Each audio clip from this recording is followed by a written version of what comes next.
Greetings, everyone. Dr. Brian Scott with you. We are wrapping up another week. In fact, we're wrapping up another month. Today is Friday, May the 31st. It's hard to believe that we're 5 months into this 2024 year. Thank you for joining me on Insights to the End Times. We're looking at where we might be on God's timetable as we come to the end of the age. There's numerous scriptures that deal with this, and we've covered a lot of them over the last 2 or 3 years. This particular week, we are studying things that are happening in the world, and I've entitled each of the 3 sessions this week, Loss of Personal Freedoms. And the loss of personal freedoms is really part and parcel of the 7 years of tribulation that is coming. As we approach the end of the age, Jesus told us in Matthew 24 that we're not to know the time or the hour or the day that the end of the age comes upon us. Only the Father knows that. At the same time, he points out a whole bunch of signs that point towards the end. Things like deception, things like natural disasters. The Apostle Paul wrote a lot of the New Testament letters, and in those letters he has warnings in many of them, particularly in the 2 letters he wrote to Timothy, who pastored the church, one of the very first churches in Ephesus. And in his letter to Timothy, he warned him of perilous times, exceedingly dangerous times. And when you study 2 Timothy chapter 3, the first 10, 12 verses, as he explains these perilous times, you'll find that every one of them is referring to how a man thinks, how he acts, what his thoughts are, what his objectives are, and they're not correct. They're very evil. They're very wicked. And that's why God sent the flood in the days of Noah to take out all of the evil, wicked people who had begun to operate on the earth. That's a whole nother study. But essentially, God said, I'm sorry I even made man, because they've become so evil, so wicked, and they are just full of evil intentions. We're at that same point. And in our sessions this week, in our 2 earlier podcasts this week, we were looking at the results of COVID-19 that came along in 2020, and the fact that it brought significant fear to the earth. But more importantly, the driving force behind this fear arose from a small group of individuals who seemed to have the puppet strings, and they were pulling the puppet strings all the time. We don't even know who they are. We don't know what their qualifications are, and we don't even know whether what they were sharing with us was right or wrong. In many cases, it had a semblance of truth, but it also had a massive semblance of fear. And if a person is operating in fear, they're not going to have strength like they otherwise would have. Physical, mental, emotional, social, spiritual, et cetera, et cetera. Then we were looking on Wednesday this week at this week's assembly of the World Health Organization in Geneva, Switzerland, and the proposal they have to bring in a new pandemic accord or a pandemic treaty, which they want every nation in the world that's part of the WHO, the WHO, to sign on to, which will give them complete authority and control over those nations. Now, I've seen 2 nations who have said no to it already. The United Kingdom has said no to this new pandemic accord. And then, I forget the name of the country, but their prime minister, there was an attempt to assassinate him this past weekend simply because he had said no to it as well. What other countries will say yes versus those who will say no? Unfortunately, it's going to have very, very overwhelming control features in our health system. During the pandemic, just one final point on that. We could go for a long time on that. In fact, I have a binder that's about that thick with articles that came out during the pandemic from all kinds of very, very highly respected, highly experienced medical specialists, particularly, who had a lot to say against the vaccination program, but they were always labeled as misinformers or conspiracy theorists or disinformers. It's amazing how easy it is to throw terms out when you don't want to discuss or get into the details. In any event, you may recall that if it was almost a foregone conclusion, if you're not vaccinated with their approved vaccinations, and if you haven't had all 2 or 3 or 4 or 5, you're not going to work for this company. You're not going to represent this company. You won't be allowed in here, there, or somewhere else. It's an issue of control. It's one world government. And today I want to look at this one world government theme that's occurring and highlight some of the things that I've come across. Now, I have been collecting, personally, I've been collecting newspaper articles that are written by editorial writers and by, newspaper writers who work for the newspapers. They vary in terms of their approach. Some are liberal, some are conservative, et cetera, et cetera. But I've been collecting these articles, and I must admit I've got 2 file folders that are about 2 inches thick over the last 2 years of articles that point out the fallacy of so many decisions being made by our governments and the impact of those decisions and the lack of rationale behind the decisions. It's like, we just think this is a good thing. We're going to force it down your throat, and you're going to have to live with it. And it doesn't have to make any sense. And it doesn't matter how much it costs, because we just print money, and you're the nation, the people, the population. You'll foot the bill over the next 100 years or so. Well, I know I'm generalizing, but I trust you know what I'm saying here. In any event, I want to share with you some trends that are developing here that are very, very serious trends. The first one, as we looked at the other day, is elitist decision makers who are they're the ones making these decisions. They're the ones making these proposals because they have come to the conclusion, we know more than everybody else.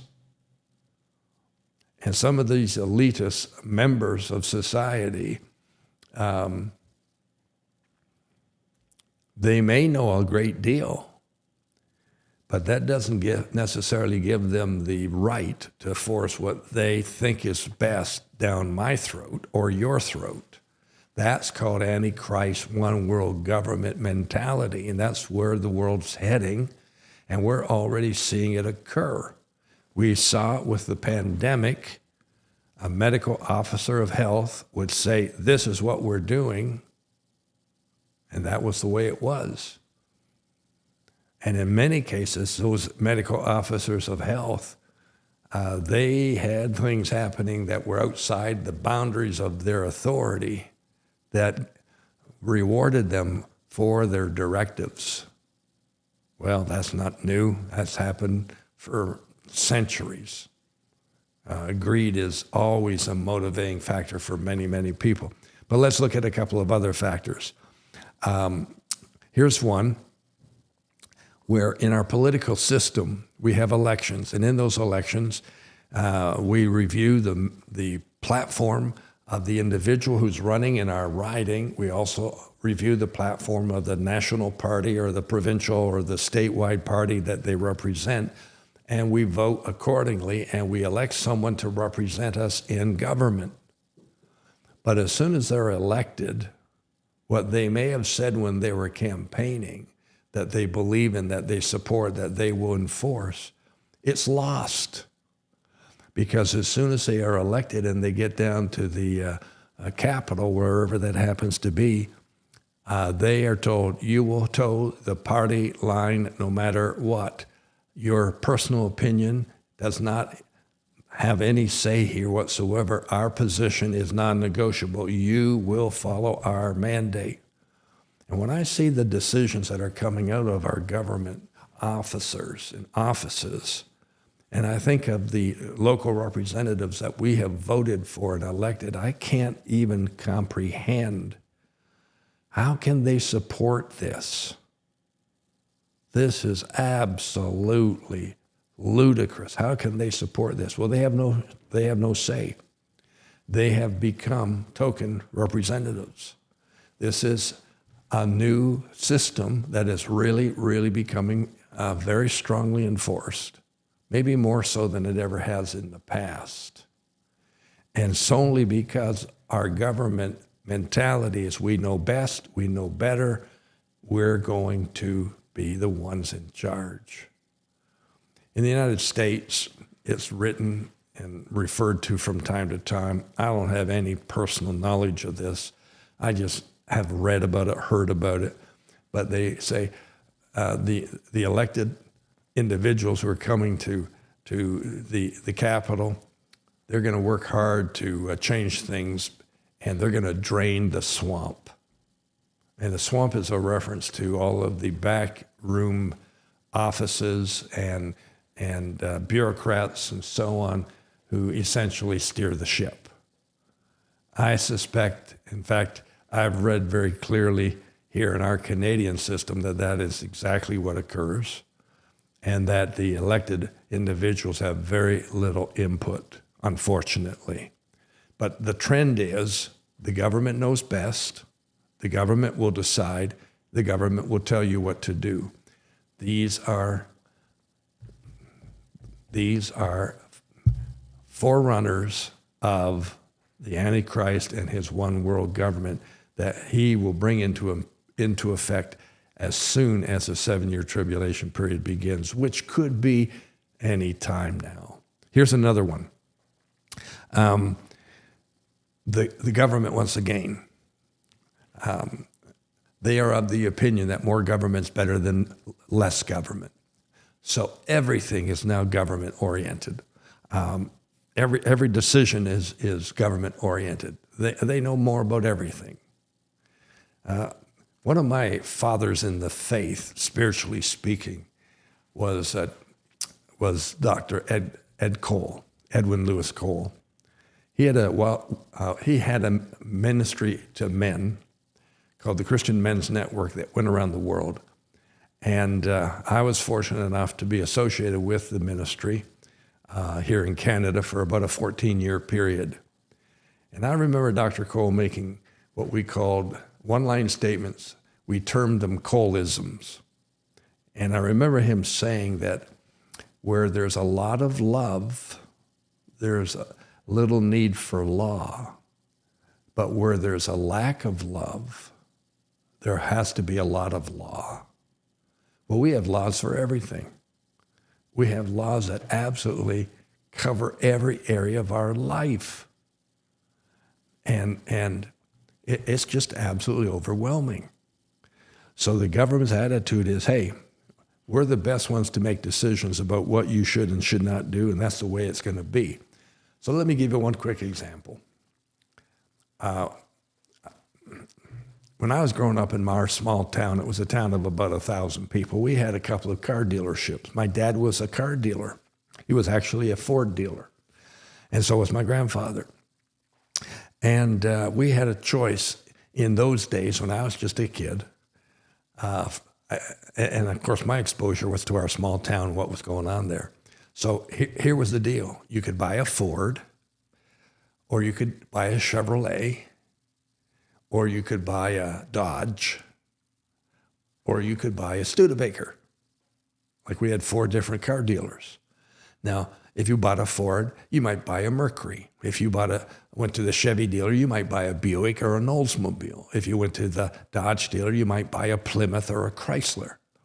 But the point was, limited number of brands, amen, all very similar. Now, over the years, of course, we now have all kinds of brands. We have all kinds of car companies. We have all kinds of SUVs. We just have a plethora of choices.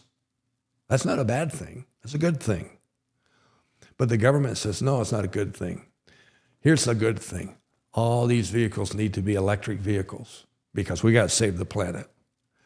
So now the government says, you're not choosing electric vehicles fast enough, so we'll help you. Here are the new rules. By 2026 in Canada, 20% of all the new car sales must be electrified vehicles. They call them EVs. By 2030, that's not all that long from now. This is 2024. That's only like 6.5 years. 60% of all vehicles must be EVs. And by 2035, 100% of all vehicles must be EVs. Well, what if you don't want to drive one? You don't have a choice because the government knows best, and they're saying this is the way it's going to be. So the key is that more government is better than less government. Once again, it sounds like I'm really, really coming hard against the government. What I'm coming hard against is this is a symbol. This is a trend that's taking us towards the one world government of the Antichrist. We're getting very, very close because it's impacting almost every area. You know, our government has decided plastic bags are no good anymore. They've decided plastic bottles are no good anymore. My wife picked up some fast food the other night for a change, and there were these 2 little bamboo forks because a plastic fork is not good for the environment. And they should know best because they are the government. Let me give you one last one. Hopefully we can get it all in. But the world, as I mentioned on Wednesday, is leaning towards authoritarian, totalitarian governments. We're seeing this happen in major countries like Russia and China and North Korea and so on. Turkey, Iran, these are dictatorial type settings. These are authoritarian type settings. Well, let me share some thoughts here from a book I've been reading. The book is entitled Foreshadows. It's by Steve Miller. It's a very, very comprehensive book on things that are foreshadowing the coming of the Antichrist and the end of the age. Steve Miller lists 13 key points that lead to totalitarianism. Here's what he shares. People are expected to adhere strictly to a single ideology, which happens to be the views of the ruling party. Secondly, the state reigns supreme over the individual person. Thirdly, the government is ruled by one party that demands all of its ruling representatives walk in lockstep. Fourthly, a dynamic and powerful leader stands as a symbol of the entire government. Fifthly, unconditional loyalty and uncritical support are demanded. Next, people are called to sacrifice self for the good of the state. Next, individual or basic liberties are denied. Mandates are used to demand submission. We've just experienced this. Compliance is achieved through government bodies that crush any form of opposition. Indoctrination, censorship, and persecution are used to enforce conformity. Wow. Number 11, the state regulates and controls all areas of your life, including education, labor, business, and the family. 12, the state strictly regulates media outlets to the point they are propaganda mouthpieces. And lastly, groupthink is enforced through censorship and social control. Now, these 13 points, you should probably listen to this podcast again. These 13 points, almost all of these things are occurring at the government level in our nation, our neighboring nation, and many other nations of the world. Why? These trends for a one-world government.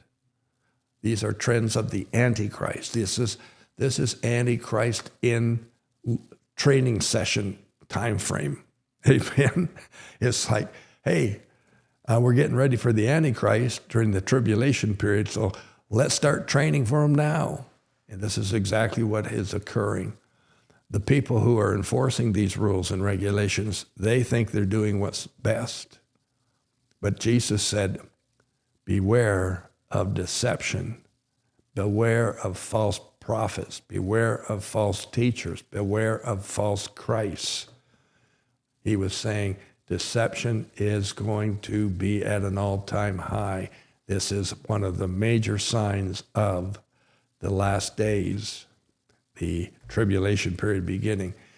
So in closing, I hope this has touched a few nerves to make you aware that we are getting closer and closer, because these things are already occurring. I'll see you next month. That's the month of June. Have a great weekend. Amen.